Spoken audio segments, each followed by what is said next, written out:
여러분 안녕하십니까? 6월 15일 NWN 내외 방송 뉴스를 시작하겠습니다.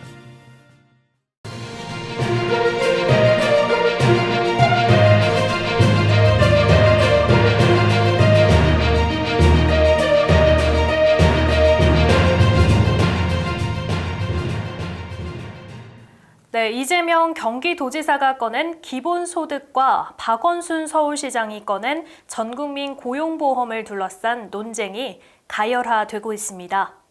기본소득제는 재산과 소득, 고용 여부, 노동 의지 등과 무관하게 정부 재정으로 모든 국민에게 최소 생활비를 지급한다는 것이 골자입니다.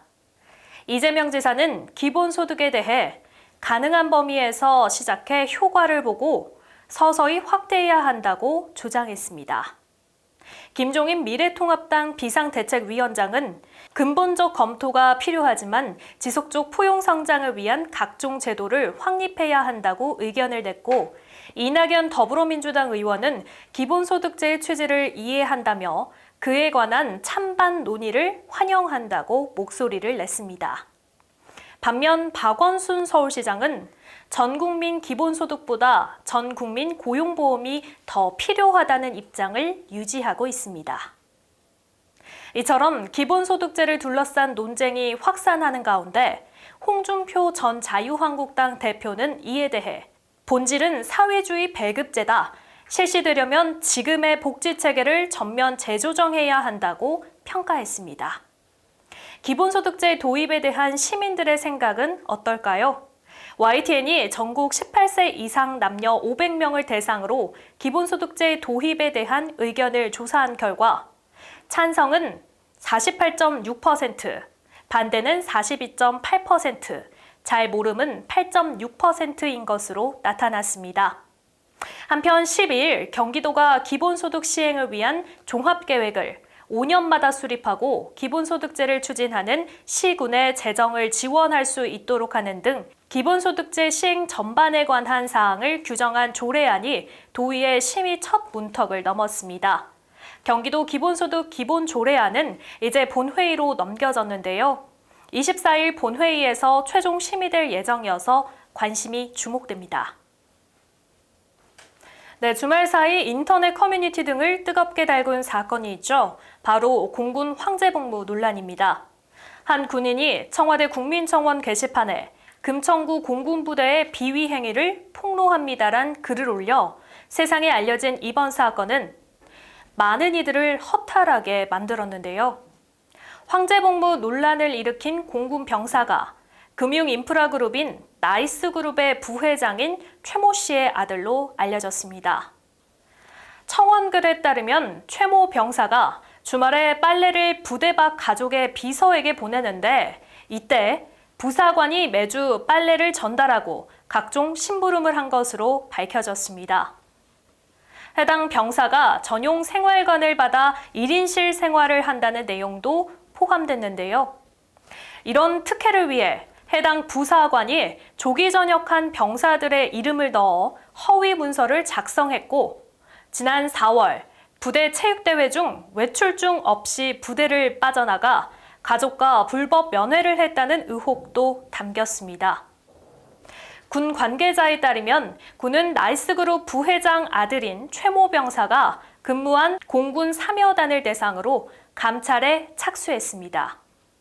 조사 결과에 따라 엄정하게 조치하겠다는 입장을 밝혔지만 많은 사람의 마음엔 허탈감과 더불어 사회적 박탈감이 남았습니다.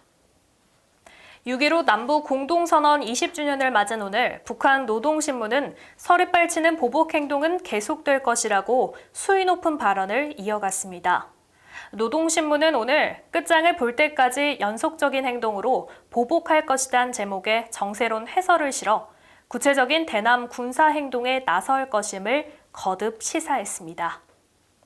신문은 김여정 노동당 제1부부장이 지난 13일 담화에서 개성 남북 공동연락사무소 철거를 위협한 것을 되풀이하며 이미 천명한 대로 쓸모없는 북남 공동연락사무소가 형체도 없이 무너지고 그 다음 대적 행동의 행사권은 우리 군대에 위임될 것이라고 밝혔습니다.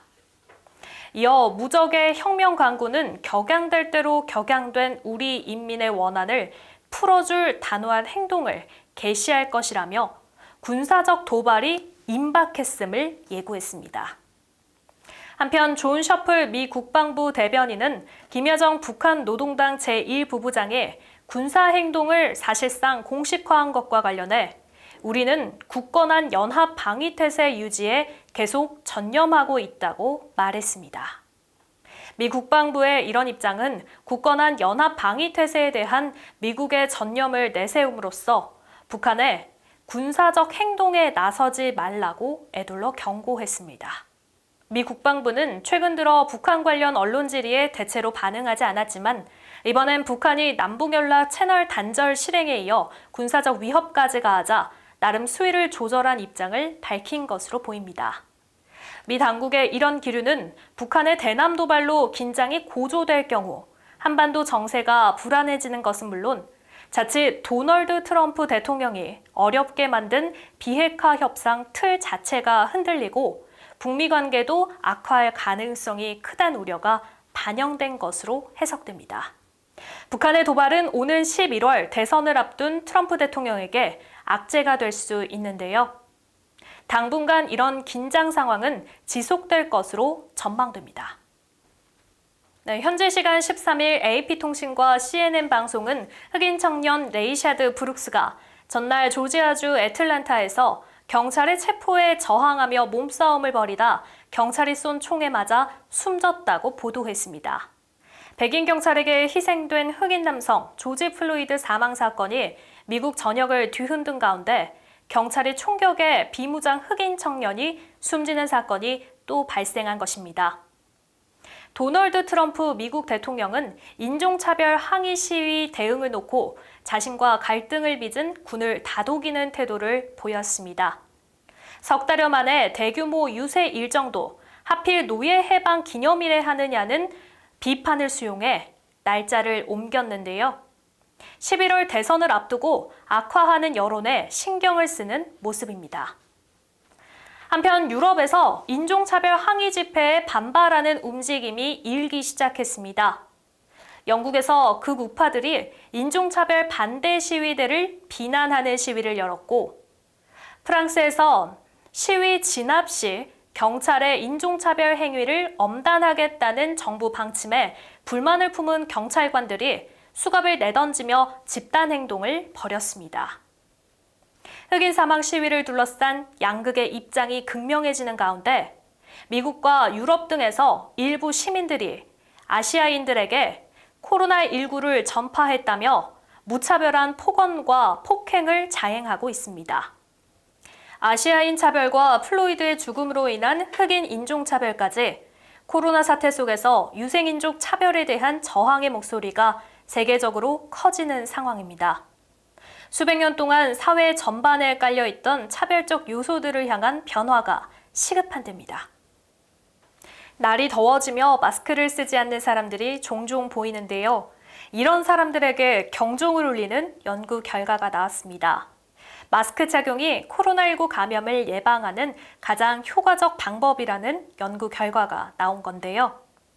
미국 CNN에 따르면 미국 텍사스대와 샌디에이고 캘리포니아대 등 5개 대학 연구팀은 현지 시각 11일 미국 국립과학위원회 회보에 기재한 논문에서 이탈리아와 미국 뉴욕에서 마스크 착용을 의무화한 이후 코로나19 확진자 수 증가율이 낮아졌다고 분석했습니다. 연구팀은 코로나19가 시작된 중국 우한과 미국 뉴욕, 이탈리아에서의 데이터와 각각 다른 방역 대책의 실효성을 비교 분석했습니다. 그 결과 연구팀은 마스크를 필수적으로 착용토록 한 이후 이탈리아에서 4월 6일부터 5월 9일 7만 8천여 건, 뉴욕에선 4월 17일부터 5월 9일 6만 6천여 건, 가량의 신규 확진 사례를 막을 수 있었다고 추정했습니다. 비말 감염으로 확산하는 코로나19의 가장 효과적인 개인 위생 수칙은 마스크 착용이란 결과가 나온 만큼 마스크 착용에 대한 시민들의 적극적인 참여가 요구됩니다. 한편 한동안 주춤세를 보였던 전 세계 코로나19는 다시 확산하는 양상을 보여 당분간 코로나 상황은 지속될 것으로 예상됩니다. 코로나19로 세계 경제는 얼어붙을 대로 얼어붙었는데요. 당분간 이런 상황도 이어질 것으로 전망됩니다. 이런 가운데 중국 베이징의 신파디 도매 시장에서 코로나19가 검출돼 시장이 봉쇄됐습니다. 수입 연어를 절단할 때 쓴 도마에서 코로나19 바이러스가 검출된 사실이 알려져 파장이 예상됩니다. 베이징시는 시장을 폐쇄하고 전수조사에 나섰습니다. 또 수산물을 비롯한 육류와 과일 등에서도 바이러스가 역수입되지 않도록 검역을 강화하겠다는 입장입니다. 아울러 베이징 내 음식점과 소매시장, 농무역시장과 슈퍼마켓에 대한 대대적인 식품안전 점검도 나서기로 했습니다. 네, 앞서 전해드렸듯이 마스크 착용이 코로나19를 막을 수 있는 가장 효과적인 방법으로 밝혀졌습니다. 유난히 빨리 찾아온 더위에 많이 답답하고 힘드시겠지만 모두를 위해 마스크 착용은 코로나 상황 속 지켜야 할 수칙으로 자리 잡았습니다. 뉴스 마치겠습니다. 시청해주신 여러분 고맙습니다.